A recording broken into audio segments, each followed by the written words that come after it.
आज की वीडियो में पाई चार्ट क्या है और पाई चार्ट से रिलेटेड कुछ क्वेश्चन पर हम चर्चा करेंगे। तो सबसे पहले देखिए, आपके सामने ये चित्र है। इसमें हम पाई चार्ट जो होता है, वो वृत्ताकार सांख्यिकी चार्ट एक होता है जो आंकड़ों को एक वृत्त के त्रिज्य खंडों के रूप में प्रदर्शित करता है। यहाँ पर त्रिज्य खंड समझ लेने वाली बात है, क्या होता है। जैसे कि मान लीजिए केंद्र है, तो एक ये त्रिज्या और एक ये त्रिज्या, और ये वृत्त के एक चाप द्वारा यहाँ पर जो कोण बनता है केंद्र पर, उसको हम क्या कहते हैं, उसका केंद्रीय कोण कहते हैं। और ये जो खंड बनता है इसको हम त्रिज्य खंड कहते हैं। तो किसी वृत्त में एक त्रिज्या मान लीजिए ये हो गई, एक त्रिज्या ये हो गई, दो त्रिज्या और जो चाप उसके अंतर्गत आता है, उसके द्वारा जो खंड वृत्त का बनता है इसको हम त्रिज्य खंड कहते हैं। तो ये जो चित्र है आपके सामने, देखिए इसमें कुल मिला के एक त्रिज्य खंड ये हो गया बस वाला, और ये 90 अंश का मतलब यहाँ पर जो कोण है, ये कोण 90 अंश है। उसी तरह कार की बात अगर हम कर लें, तो देखिए कार का ये पोर्शन, ये त्रिज्या और ये वाला चाप, ये त्रिज्यखंड कार का हो गया। और जो यहाँ पर कोण बना है, केंद्रीय कोण, जो ये कोण बना है, ये 120 अंश का है। तीसरी बात हम देखें अगर ट्रक के लिए, तो ट्रक देखिए, ये त्रिज्या, ये त्रिज्या और ये चाप द्वारा जो खंड बना उसको त्रिज्य खंड कहते हैं। ट्रक ट्रक का जो त्रिज्य खंड है, उसमें केंद्र पर बना कोण 110 अंश का है।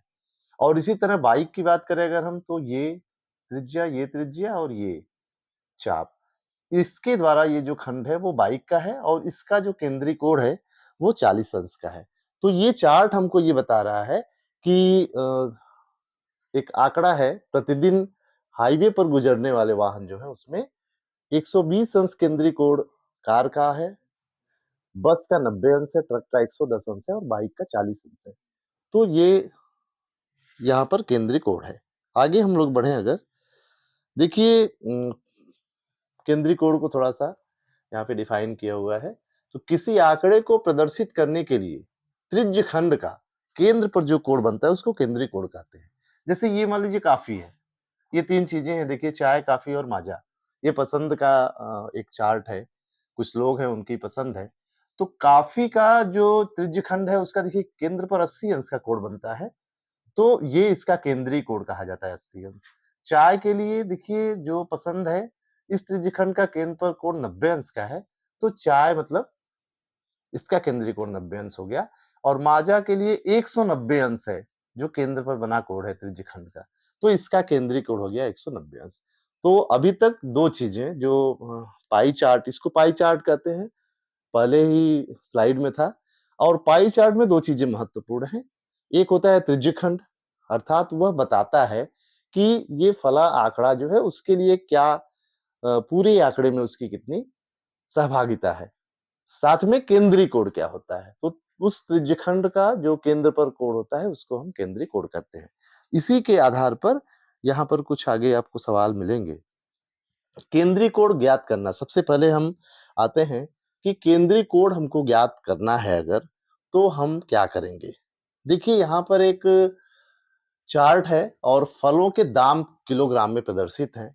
कीवी 160 रुपए किलो है, पपीता 120 रुपए किलो है, सेब 230 रुपए किलो है और अनार 210 रुपए किलो है। तो हम यहाँ पर केंद्रीय कोण कैसे ज्ञात करेंगे? अब समझिए, केंद्रीय कोण का मतलब, जैसे पपीता का हमको केंद्रीय कोण ज्ञात करना है, तो पपीता की सहभागिता पूरे में कितनी है? आप देखेंगे ये पपीता का केंद्रीय कोण है। और पूरा केंद्रीय कोण क्या होता है? वृत्त पर यहाँ केंद्र है, एक राउंड पूरा घूम जाएगा तो ये कोण बनता है आपका 360 अंश। तो अर्थात पूरा केंद्रीय कोण कितना है? 360 अंश है। और इसमें पपीता की सहभागिता कितनी है? वो हमको पता करना है, वही केंद्रीय कोण है। अब अगर आप देखें यहाँ पे, तो चारों का अगर हम दाम जोड़ दें, जो भी आंकड़ा इस तरह दिया रहेगा, जब केंद्रीय कोण हमको पता करना होगा, तो हमारा क्या तरीका उसका होता है। सबसे पहले क्या हम करते हैं कि चारों जो दिए हैं दाम उसको जोड़ दें। तो देखिए कीवी 160 है, 120 है पपीते का, अनार का 210 है और सेब का 230 है। ये दाम है 1-1 किलो का सबका। सबका 1 किलो का दाम कितना हो गया? जोड़ दीजिए आप। 3 1 4 2 6 6 12 1 2 हासिल 1 2 3 2 5 720। मतलब सब चीजें अगर हम चारों 1-1 किलो फल लेते हैं तो 720 रुपए उसका दाम है। उसमें से पपीता का क्या हिस्सा है? 120। तो अगर हम इसकी भिन्न बताएं, भिन्न के रूप में पपीता का दाम प्रदर्शित करें तो ये हो जाएगा 120 बटा 760। हमको केंद्रीय कोण अगर पता करना है किसी आंकड़े की, तो उस आंकड़े के लिए सबसे पहले हम उसका फ्रैक्शन निकालेंगे, भिन्न निकालेंगे। अर्थात उस जो वस्तु है, जैसे पपीता का यहाँ दाम है, उसका दाम क्या है बटे कुल दाम क्या है।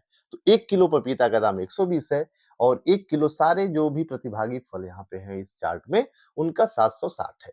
तो ये हो गया फ्रैक्शन। और फ्रैक्शन बनने के बाद हमको कोण निकालना है केंद्रीय, तो 720 का गुणा कर, सॉरी, केंद्रीय कोण जो इसका 360 अंश होता है उसका हम गुणा कर देंगे। 360 कहां से मिला? ये समझिए, पपीता का कोण, इसका कोण, इसका कोण, इसका कोण, चारों का कोण अगर हम मिला दें तो 360 अंश हो जाएगा।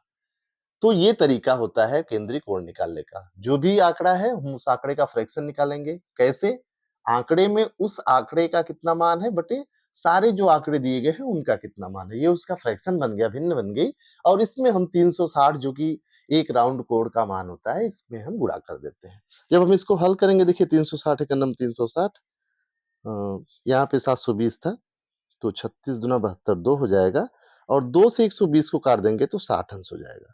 अर्थात पपीते के कोण, केंद्रीय कोण का मान क्या है? 60 अंश है। अर्थात ये जो कोण बना है इसका मान 60 अंश है। इसी तरह आपको अनार के मूल्य का केंद्रीय कोण ज्ञात करना है। अब अगर हम अनार की बात करते हैं तो देखिए अनार 1 किलो का दाम कितना है अनार का? 210 रुपया है और कुल दाम कितना है? 720 रुपया है। गुणे 360 हमको जो एक राउंड कोण का मान है उसका गुणा कर देना होता है। तो 36 एकम 36, 36 गुना 72, 360 गुना 720 हो गया और 2 से 210 को काट देंगे आप तो 105 हो गया। अर्थात अनार का केंद्रीय कोण कितना हो गया? 105 अंश। तो इस तरह से आप सबका केंद्रीय कोण निकाल सकते हैं जिसका भी पूछा है।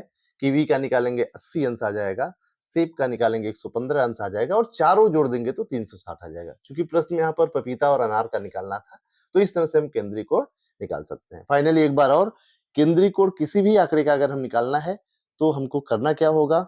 उस संबंधित जो वस्तु है उसका दाम क्या है बटे जो भी चार्ट में है सबका दाम क्या है, वो भिन्न निकाल के, फ्रैक्शन निकाल के हम 360 का उसमें गुणा कर देते हैं। यहाँ पर देखिए जो सवाल है, एक दुकानदार की सोमवार से शनिवार तक की कुल कमाई 5,000 रुपया है और सोमवार बुधवार की कमाई का केंद्रीय कोण दिया है 120 अंश और 60 अंश। तो आपको कुल कितनी कमाई हुई सोमवार और बुधवार को, ये हमको पता करना है। यहाँ पे देखिए, जैसे इसके पहले वाले में अभी आपको क्या पता था? केंद्रीय कोण पता करना था, टोटल पता था। यहाँ पे केंद्रीय कोण पता है और आपको टोटल में से अलग-अलग पता करना है। तो यहाँ देखिए 5,000 तो कुल आपको पता है योग। केंद्रीय कोण 2 दिनों का आपको पता हो गया है। ये देखिए सोमवार का है 120 अंश और बुधवार का 60 अंश और आपको पता है पूरा केंद्रीय कोण होता है 360 अंश। तो इस पाई चार्ट में सोमवार की कमाई की जो हिस्सेदारी है, उसका फ्रैक्शन निकाल के हम पूरा मान उसका निकाल सकते हैं। तो अगर देखें तो सोमवार की कमाई अगर हमको कुल निकालनी है, यहाँ फ्रैक्शन हम बनाएंगे। यहाँ पे फ्रैक्शन के लिए क्या है? सोमवार का जो कोण बना है 120 अंश बटे टोटल कोण कितना बनता है?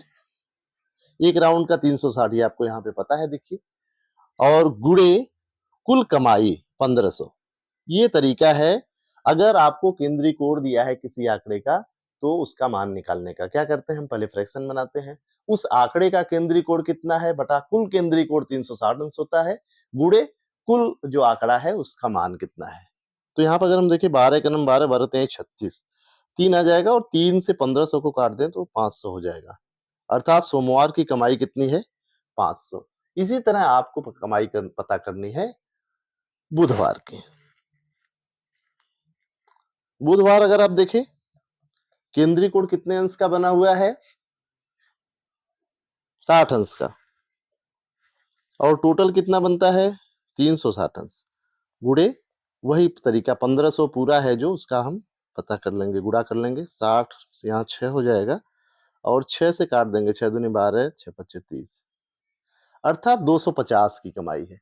एक चीज यहाँ पे ये भी समझ सकते हैं, जैसे सोमवार का केंद्रीय कोण 120 अंश था तो कमाई 500 आई, बुधवार का इसका आधा हो गया, 120 अंश का आधा 60 अंश हो गया, तो कमाई 500 की आधी 250 हो जाएगी। तो ये भी आप बिना कैलकुलेशन किए भी पता कर सकते हैं। अगर एक केंद्रीय कोण से किसी आंकड़े का मान निकाल लिया आपने, तो दूसरे के केंद्रीय कोण से उसका मान भी निकाल सकते हैं। जितना गुना उस केंद्रीय कोण का दूसरे का रहेगा, उतना गुना हम आंकड़े के मान का कर देंगे। जैसे यहाँ पे 120 का आधा 60 था, तो 500 का आधा 250 हो गया। इस टाइप के प्रश्न मिल सकते हैं।